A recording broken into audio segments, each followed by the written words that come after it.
मनोड़ा के साहिल पर पिकनिक की खुशियां उस वक्त में बदल गई जब डाउ मेडिकल यूनिवर्सिटी के तालिब इल्म समंदर की बेरहम लहरों का शिकार बन गए हैं। 5 तालिब इल्म नहाने के दौरान डूब गए, जो इनमें से 3 जान की बाजी हार गए और 2 को जिंदा निकाल लिया गया है, मगर हालत तशवीशनाक बताई जा रही है। मजीद जानते हैं सहर खान की इस रिपोर्ट में।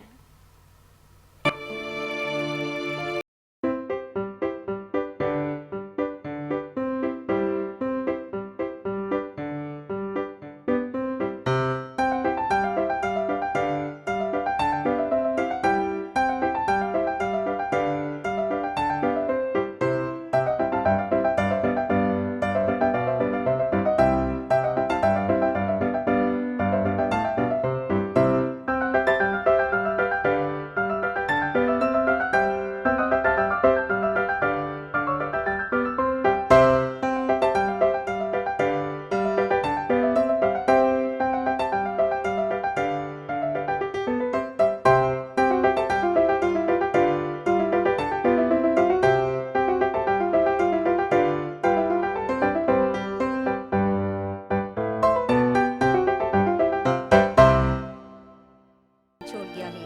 सहर खान, 5 न्यूज़, कराची।